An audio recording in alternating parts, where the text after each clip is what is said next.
क्योंकि हमें एक घटना याद आई। हमारे वृंदावन में कथा हो रही थी, बहुत पहले की बात।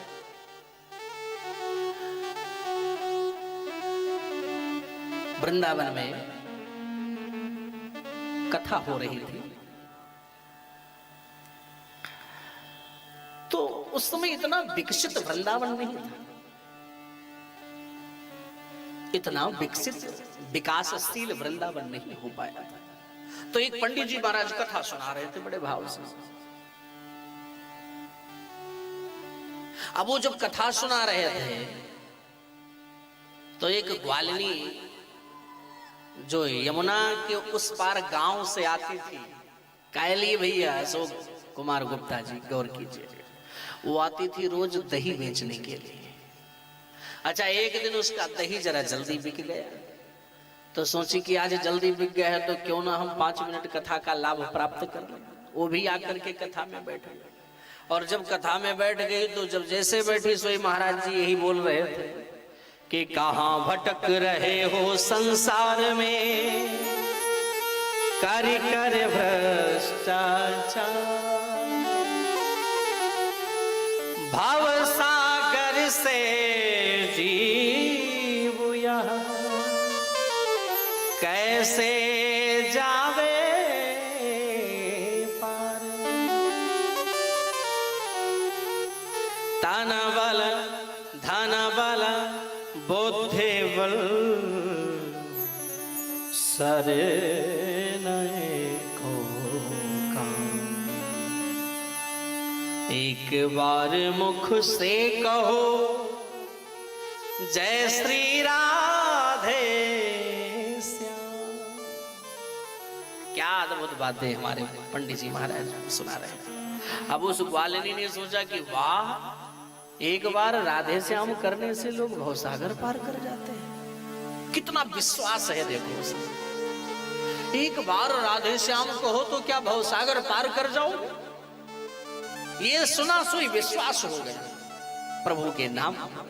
और आई यमुना के तट पर तो उसने सोचा आज हम नौका ना लें, नहीं नौका में बैठ करके उस पार जाते थे तो 2 पैसा आने के 2 पैसा जाने के। उसने सोचा आज हम अगर नौका पर ना बैठे, क्योंकि एक बार राधे श्याम कहने से लोग भवसागर पार कर जाते हैं, तो एक बार राधे श्याम कहने से मैं यमुना पार नहीं कर पाऊंगा। विश्वास देखिए। और उसने नौका नहीं लिया, और भगवान भी बड़े कौतुकी, और यमुना में उसने पैर रखा और बोलना शुरू किया। क्या? गुरुजी बोलो राधे श्याम, गुरुजी बोलो राधे श्याम, गुरुजी बोलो राधे श्याम, गुरुजी गुरुजी बोलो, गुरुजी बोलो राधे श्याम, गुरुजी बोलो राधे श्याम, गुरुजी बोलो राधे श्याम, गुरुजी बोलो राधे श्याम, गुरुजी बोलो राधे श्याम, गुरुजी बोलो राधे श्याम। यमुना क्या भवसागर से, यमुना क्या भवसागर से, यमुना क्या भवसागर से, हाँ इसी मंत्र से काम। गुरुजी बोलो राधे श्याम, गुरुजी बोलो राधे श्याम, बोलो राधे श्याम, गुरुजी बोलो राधे श्याम। अब राधे श्याम उसने करते करते, और भैया उसके पांव डूबे नहीं, वो पार कर गई। अरे भगवान की लीला भी अद्भुत। अब वो प्रसन्न हो गए, रोज ऐसे आने जाने लगे। एक दिन उसने सोचा जिस महाराज जी की कृपा से हम रोज आते जाते हैं, हमारा इतना पैसा बचा, तो एक दिन उन पंडित जी को अपने घर बुलाकर उनका सम्मान करना चाहिए, भोजन कराना चाहिए। पंडित जी को जाकर के निमंत्रित किया, महाराज कल का भोजन हमारे यहाँ। बोले ठीक, मैं आ जाऊंगी लेने। हाँ ठीक है। पंडित जी बढ़िया तैयार हुए, घड़ी लगाए, छड़ी लगाए, चश्मा लगाए, और बढ़िया सदरी कोट वगैरह इत्र बढ़िया लगा के तैयार हो। हाथ पकड़ करके लेकर के आई यमुना तट पर। पंडित जी महाराज चले। अब पंडित जी ने ही कहा था एक बार मुख से कहो जय श्री राधे श्याम।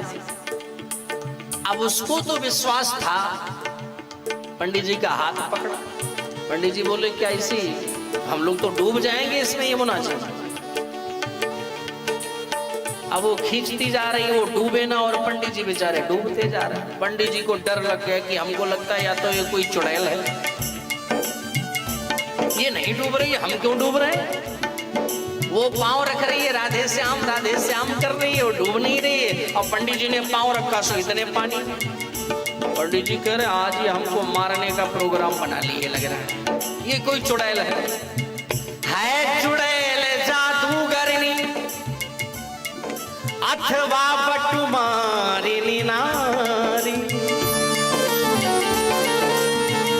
और यही सोच के पंडित जी झट करने लगे पुकार। क्या पुकारा पंडित जी ने? उबारो राधा वर घनश्याम, उबारो राधा वर घनश्याम, उबारो राधा वर घनश्याम, उबारो राधा वर घनश्याम। गुरुजी बोलो राधे श्याम, गुरुजी बोलो राधे श्याम, गुरुजी बोलो राधे श्याम, गुरुजी बोलो राधे श्याम। उबारो राधा वर घनश्याम, उबारो राधा वर घनश्याम, उबारो राधा वर घनश्याम, उबारो राधा वर घनश्याम। जैसे तैसे पंडित जी महाराज पार कर गए। अब जब पंडित जी यमुना पार कर गए, उसके घर गए, तो पंडित जी बोले अगर यहाँ ही इतनी खतरा है, आगे क्या हो सकता है। पंडित जी की आरती वारती होने लगी, सारी बात जब हो गई तो पंडित जी ने पूछा तुम ऐसे रोज आती जाती हो? तो क्या कहते हैं? पार जाऊं यमुना मैया के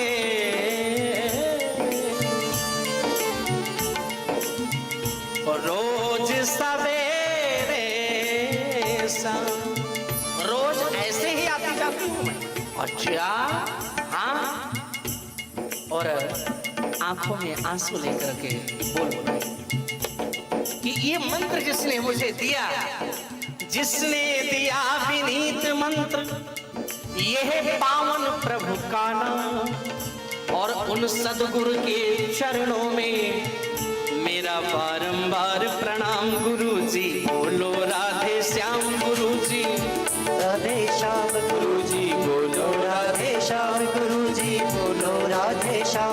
गुरुजी बोलो राधे श्याम, गुरुजी बोलो राधे श्याम, गुरुजी बोलो राधे श्याम, गुरुजी बोलो राधे श्याम। और पंडित जी के चरणों में सिर रख करके उस ग्वालिनी ने प्रणाम किया। पंडित जी को लगा क्या हमने ही बताया था? बोले हाँ आपने ही बताया था, और मैं रोज ऐसे आती जाती हूँ। पंडित जी जो ही सुने सोई नेत्र सजल हो गए और यही सोचने लगे कि आज तक तो मैं अभिमान में जी रहा था, आज तक मैं अभिमान में जी रहा था। किस अभिमान में? तन को, धन को, सुत संपत्ति को, अभिमान भरे अपने मन में। यदि प्रीत प्रतीत करे प्रभु सो, तो नर क्यों न विनीत तरे क्षण में।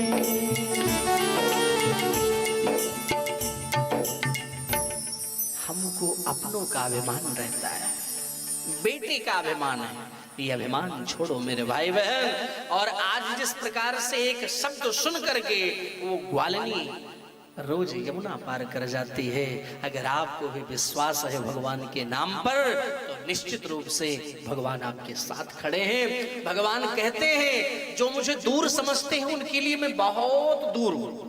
लोग कहते नहीं अरे महाराज अब हमको भगवान कहाँ मिलेंगे? भगवान आप लोग दिन भर पूजा पाठ करते हैं, आप ही को मिलेंगे, और भगवान का दर्शन कैसे मुश्किल है, मिलेगा नहीं। तो जो इस प्रकार से भगवान को दूर समझते हैं, भगवान उनके लिए बिल्कुल दूर है। लेकिन जो भगवान को पास समझते हैं कि मेरा सांवरा मेरे साथ में है, मुझसे दूर नहीं है, तो भगवान कहते हैं मैं वास्तविकता में उनके पास ही रहता हूँ। गोसाईगंज वालों, भगवान को सदैव अपने पास समझो और हमेशा वो आपके पास रहते हैं और रहेंगे भी। बस यही विश्वास की आवश्यकता है। राधे राधे बोलना पड़ेगा। ऐसे नहीं, जरा दोनों हाथ उठाकर पूरी ताकत लगा के राधे